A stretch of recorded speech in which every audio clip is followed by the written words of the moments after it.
Welcome to Community Group this week. Glad to have you here again. This week is Easter, and so this is for us who are followers of Jesus so central. I just want to encourage you as you go into this week, as you come into this weekend, make sure that you are celebrating this beautiful thing, what Jesus did for us. And so I want to wish you a happy Easter, and I want to encourage you. Come to Good Friday service, come to Easter Sunday service, invite your friends, and celebrate what Jesus has done for us. Well, this week Ken is with us again. And so we're glad to have you here, Ken. We're making some changes now to our community group curriculum, how we're doing it. Can you begin today by telling us how we're doing that? Sure. For the month of April, and just so you know, we are going to provide community group discussion questions right through the end of April like we do every year. May through summer, you can continue to meet as a community group, but you're going to have to write your own questions or whatever you want to do. But we're going to still write the questions every week. There's two changes, though. We won't be giving you this video during the month of April, so it's going to be discussion led by your leader. The other change that we would like you to consider is we would like every community group to take 1 week off from their normal meeting time in the living room and do something that builds community outside of having that little discussion. And let me give you 4 options that you can choose. My favorite option would be that you would actually take a week off from community group and all of you go out and spend an evening with someone who doesn't have a personal relationship with Jesus Christ. And what you would do then is you would share the week before who you're going to go out and spend the time with, and you would all pray for those people, and you just go out and have some fun. You can have them into your home. You can go, shoot golf, whatever you like to do, go to a motorcycle ride, go to the park. Doesn't matter what you do.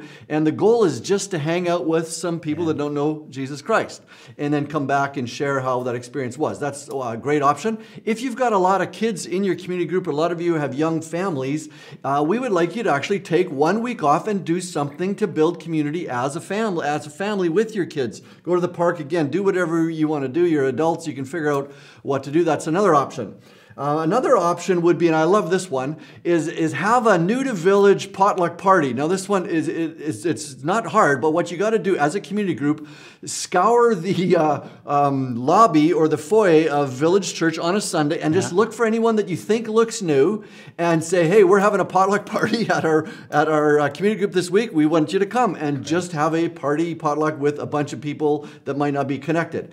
And the last opportunity, another great one as well, is do something as a community group that gives back to the community, like a missions thing, that kind of option. And the way you can do that is just go to local@thisisvillagechurch.com, and you can get a number of suggestions from the New Hope Food community. We feed people. There's little options you can do in the community that our local missions department has, and you can do that together. So, or you could pick a different option. But our goal is not just to sit around and discuss questions all the time, but the goal of community group is to build community, and sometimes that happens just as well outside of our living rooms as inside our living rooms. So that's the big changes just for the month of April, and you can let us know how you enjoyed that or didn't enjoy that. It's great. Community groups can sometimes get into a rut by this time of the season, and so it's just some great ideas. It takes a little bit of planning, but you'll come back refreshed and excited and with some really cool experiences to share. So it sounds like a great plan. This week you are here in your living room, so we do want to spend some time talking about the sermon this week and the text that we're looking at here. And if you caught Mark's sermon this week, in the middle of his sermon, he got talking about how fleeting our lives are. And he made this very interesting comment about how many of us would actually know who our great-grandparents were and their names, and just to give us some perspective on our own lives. And I thought it was a great comment, a great question, a great place to start. And so, Ken, let's start with you. How about you? Do you know your great-grandparents? Do you know anything about their lives? I know almost nothing about their lives except they were born in Europe. I think they both died in Europe. I know that one of their names was Peter, just because they named everyone Peter in those days. They had about 10 names, and then they just regurgitated them. That's about all I know. And it's kind of scary, and I thought to myself, in 2 generations, my children and my grandchildren might not have any idea who I am. And so it helped me actually think about not just how fleeting my life is, but what's really important in my life and how important eternity is. And just been thinking about that, and it just dawned on me, one of my great-grandparents might have thought that they were going to change the world when they were 20 years old. And now I have no idea if they did that or not. So just really brings life into perspective. Yeah, it's a fascinating question. And we want to give you an opportunity to talk about it among yourselves and in your own world. A chance maybe to get to know one another better, but also to examine our lives in light of eternity. So spend some time right now and talk about it.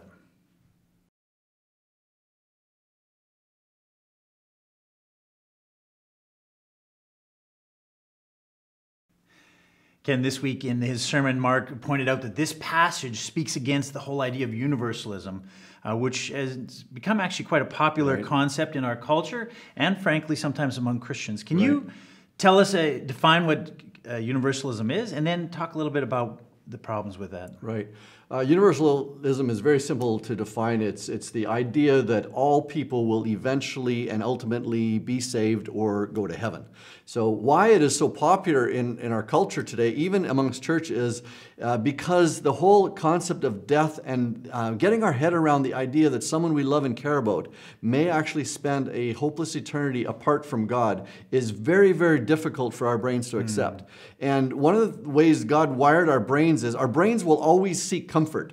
And our brains will, and so when we have an uncomfortable belief that really works against us emotionally, we have to come to a position that sets our mind at ease. And frankly, people prefer to believe what they prefer to be true. And the position that everyone eventually goes to heaven allows our minds to kind of rest and us not have to grapple with that idea. It's really the same. Universalism provides the same thing for us as, say, reincarnation, the belief that we're just going to come back as a bird or another person, or the whole idea even of if you believe that aliens will come and take us sometime. I mean, it's just a belief that helps us deal with the reality of death. Right. The problem with the whole idea of universalism, what if it's not true? That's the real problem. And part of this study this week is to actually think about, well, we believe that what Jesus said is true. So we believe there actually is a heaven and a hell. And that wrestling with that actually moves us to do something about those we love. And it also moves us to think about our own lives. Mm-hmm. So it's a very important doctrine, the heaven and hell. Jesus talked about it a lot. And we also have to keep in mind, he's the only one that saw both before he came to earth. Mm-hmm. And he talked about them because they were realities for him. And he wanted us to be aware of that. Because eternity is a long, long, long, long, long, long, long time. Indeed it is. All right, let's talk about this, because this is very common thinking in our culture today and among Christians. And so let's talk about what this text teaches us and the problems that exist with this whole idea of universalism.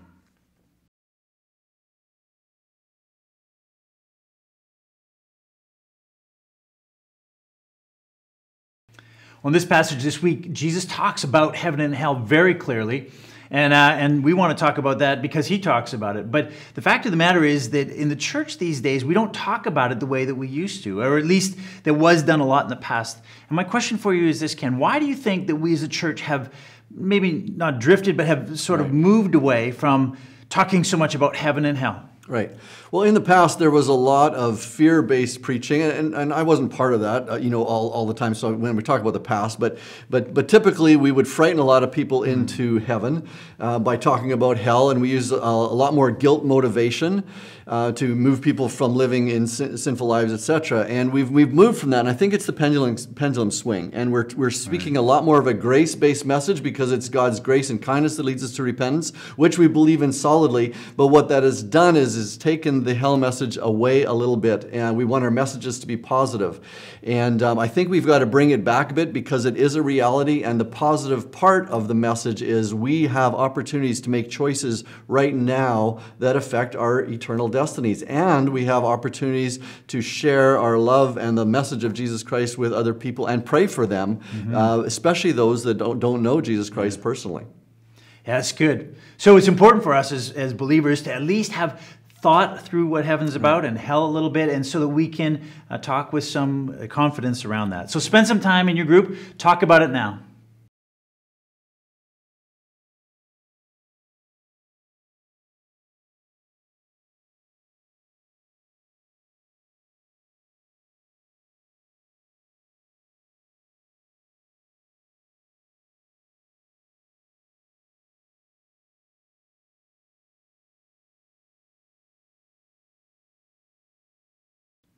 This passage, of course, is all about the sheep and the goats and whether they're doing what Jesus calls them to do. And so last week when we talked about this, we kind of touched on this, but this week we want to get very practical.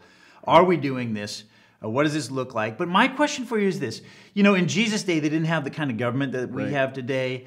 We're super busy these days, and the government really does a lot of these things. They feed the hungry. They care for those who are in trouble. They provide medical care.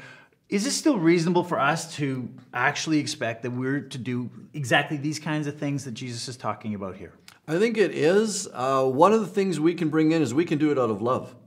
We can do it out of love, and we can let the people know that, not out of duty. And the other thing is, when we do some of these acts of kindness and show grace, we can pray for them right there on the spot. We've earned the right to do that, which the government's obviously not going to do. We just want to bring up one point. Don't let the confusion of how to help people, say, that are poor on the street, alleviate the responsibility that we have there. And so a lot of us feel guilty when we see someone on the street. We don't exactly know what to do, because if you give them money, that could just support a habit that's not healthy. So if you ever feel guilty, just buy some McDonald's coupons or buy some Save On coupons and just have them in your pocket and just tell the Lord, listen, if someone is there on the street asking for money, just pull out the McDonald's coupon. Then we don't have to deal with the guilt. Just do something about it.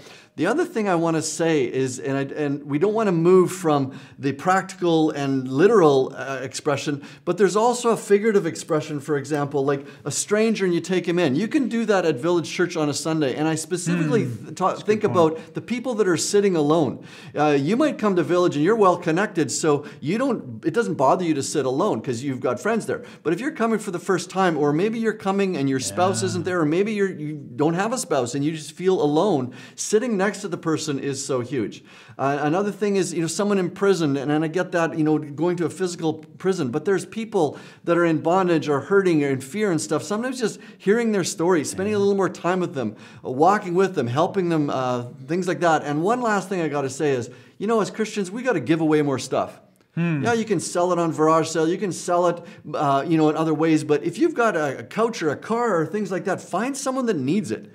Talk to our missions department, and we can do that all the time. We've got 4 refugee families coming in a month. I just heard from our local missions department, and they're going to need some furniture. So rather than putting it curbside for the big garbage pickup or selling it, give it away or find someone that needs it. And it's more fun. Last thing I want to say on that is have some fun money. Our favorite money to give away is not what we give in the offering, but we have some money always. Lord, if you bring someone to mind that has a need, just some fun money, give it away. Cool. Just have a little pocket there and bring the magic back to helping really cool. people that are in need. So. Okay, so already some very practical ideas, and we want you to talk again very practically. What does this look like for you in your world, and how are you going to fulfill what Jesus calls you to? By the way, my fun money's all spent this month, so don't be phoning me.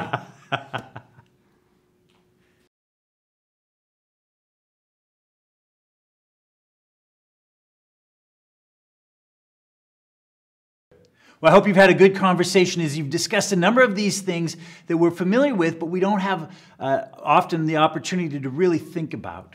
I want to encourage you now to end your time in prayer. Pray for one another. Pray for those in your life who don't know Jesus and who will spend an eternity apart from him unless they hear the message of the gospel. Have a great week as we celebrate together the fact that Jesus not only died for us, but that he rose again.